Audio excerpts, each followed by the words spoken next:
freezing. Official pick it up, the float up, even more options than rod and reels. We just had a fish that spooled right there. What's up, Jeep fam? Welcome to another one. Today, I'm gonna go over, because I keep getting asked, what setup do I use for steelhead fishing in the river? If you guys don't know, I'm in the river. Am I fishing? No, this is a video just for you. I just came down to the river next to my house, specifically to film this video. Just to let you guys know, the water is cold.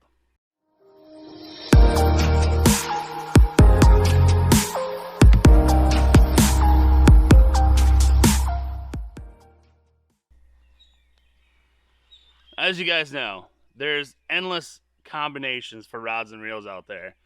If you guys are just getting into steelhead fishing, just to see if you like it, don't go out and spend $300-400 on a setup. Just buy something simple just to get you out that you might already have.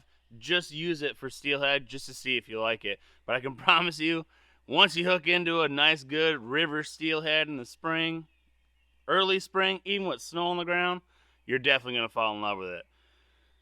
Then spend the money on getting a super expensive or super nice rod and reel, or use the same one. I use the same one. It doesn't bother me. I do have more expensive ones, but this is something that'll just get you out there if you want to get started.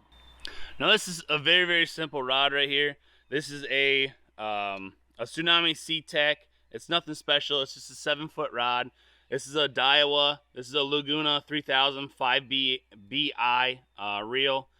It has 15-pound test on it with a, which I'll go over this more in depth, but this is an 8-pound leader. Now, this is a very, very simple setup. It's got a cork handle on it, super simple. Still, it's 7 foot, so it still has a little bit of distance. You'll have a lot of control when you're casting. Now, my other rod that I went to, I use a 9-foot rod because you have a lot more control of where you're casting. You can be more precise with a lot longer rod. So that's what I've switched to. But there's millions of different options out there. You guys can do inline spools, crazy expensive setups, fly rod setups. The setups are endless. What I'm going to talk about today is setting up a float system for steelhead in the river. Now what I use, I'll go over the tackle and then I'll show you how to tie it. What I use is a Fishing Freaks 6-gram float. It comes with these little plastic pieces on how they go onto your line, which I'll show you here. Fits in place. Those plastic pieces go over the top and the bottom of your float.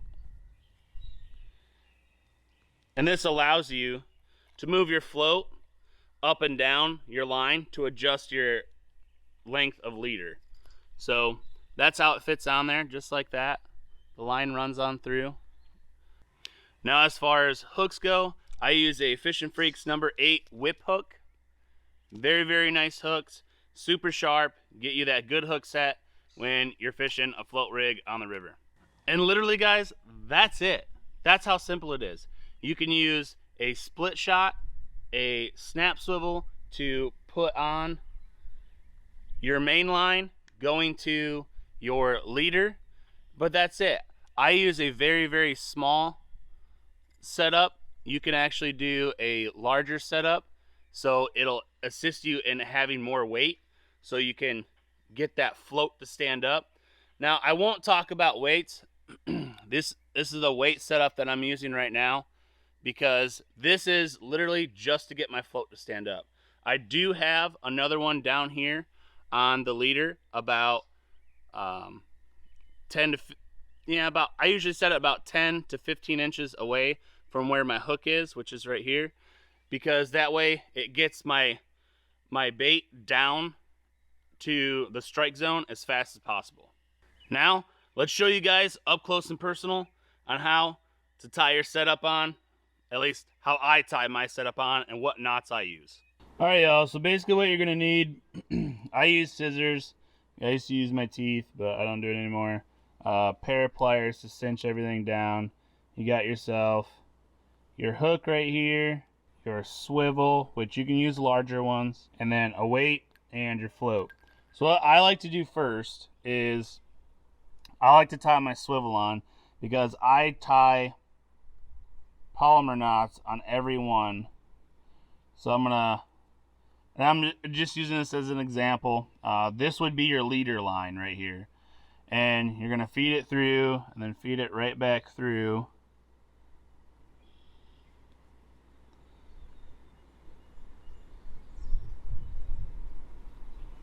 So now you have a loop on this side, and then your leader. This goes out to your hook over here. So now tie your polymer knot. If you guys don't know how to tie a polymer knot, there's plenty of videos on line that show you how to do it.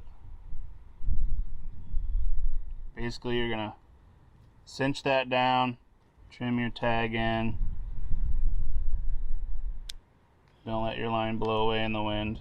I was gonna do this on the tree, but it's just not gonna happen because the wind is absolutely insane. Now, this has your swivel on it. This side goes down to your hook. So you come in. I usually do this about a 2-foot section right here. So this is usually about a 2-foot section of 8-pound test. And I will come into the hook, feed it back through.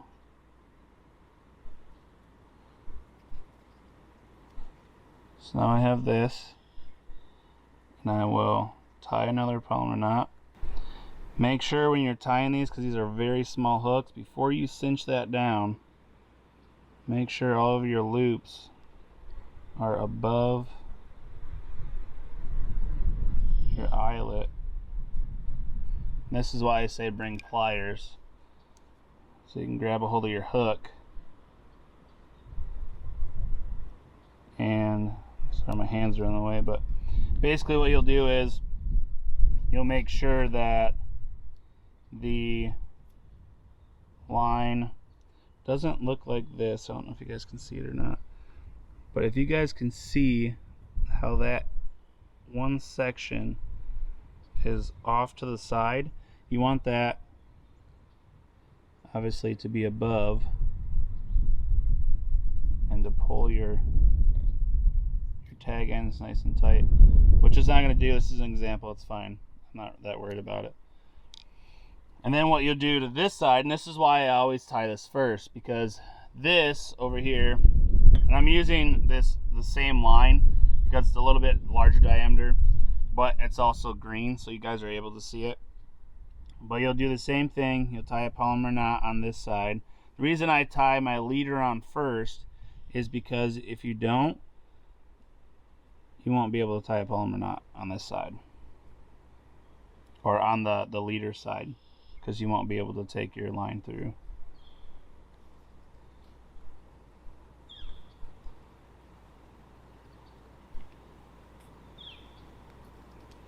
So go in, tie your polymer knot again, and you'll take all of your leader, hook, and everything, bring it on through. Now that looks like a mess, but you gotta remember, this is your main line. That got tangled in there because of the hook.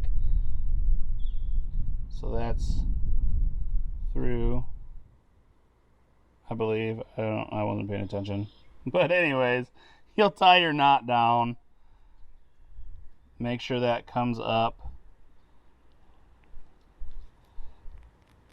which it's not going to.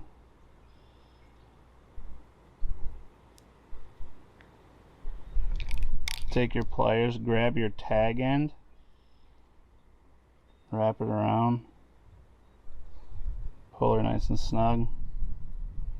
Then you'll take your tag end, snip it off, don't let your line blow away, put it in your pocket, tackle bag, whatever. And then this section will go out to your main line. And then you have your swivel coming down to your hook that has a tag end on it, but it's fine, which you would normally trim off.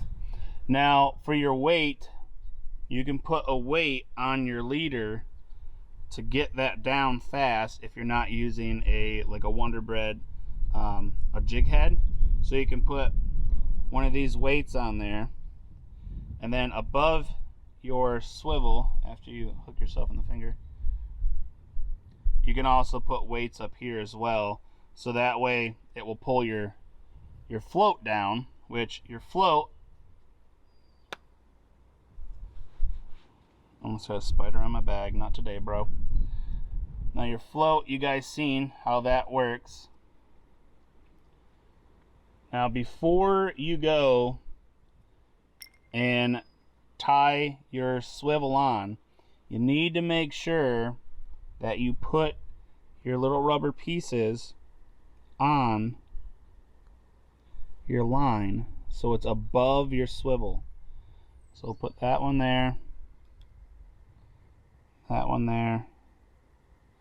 So now these two are both on, and you have to do that because you won't be able to slide them over your swivel depending on how large of a swivel that you're using. Now when you do this, when you go to hook up your float, you just take that little plastic piece and slide that in there just like that, and then bring this down, slide that plastic piece in there, pull your line tight. I like to take the plastic piece and put it all the way up to the base. Some people don't, some people do. Some people kind of just throw it on there, and that's how that'll go, which you guys seen earlier. And now you have your weight, your main line coming down to your swivel, and then you have pliers in the way, and then you have your leader that will come all the way out to your hook. And that's it, guys. Now guys, I'm gonna cast this out to show you how this works, but I'm not gonna have any bait on here. Basically what you would use is either a spawn sack, you can use a night crawler, you can use a wax worm. If you ended up going with like a Wonder Bread jig head, a lot of people put wax worms on those. They also use spawn sacks on the Wonder Bread jig heads because the jig head has obviously weight to it, so it'll get that bait down super fast into the strike zone. So as you cast just above in front of the hole, it'll float down, and by the time it gets to the hole, that bait will already be in the strike zone right in the fish's face.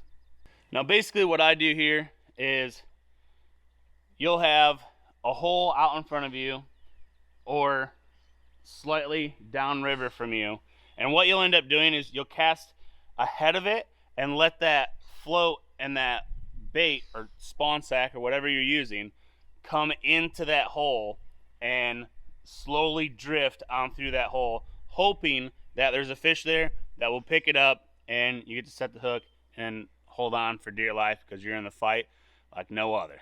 So basically what you'll do is you'll cast out,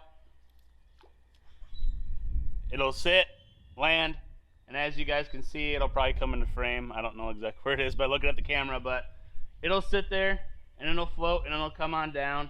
A fish will pick it up, the float will obviously go under, and then you set the hook and reel it in. Now, unfortunately, it's not that simple. Just because you cast out doesn't mean you're going to catch stuff. If you guys have watched my video of trying to catch a steelhead on a mini rod, I fished all day, multiple days, and never caught anything.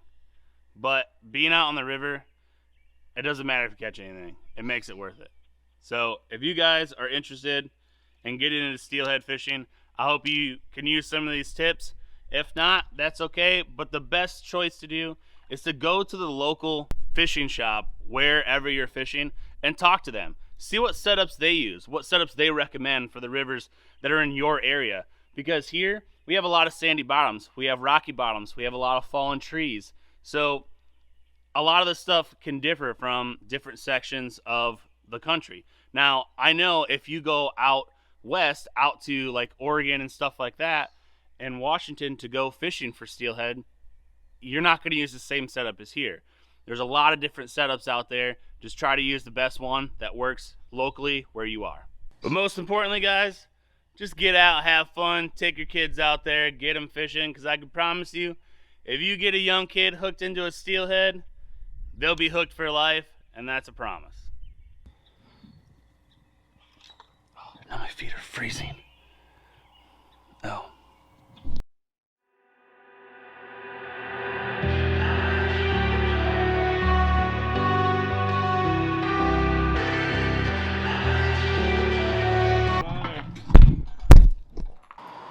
Tack in the front section.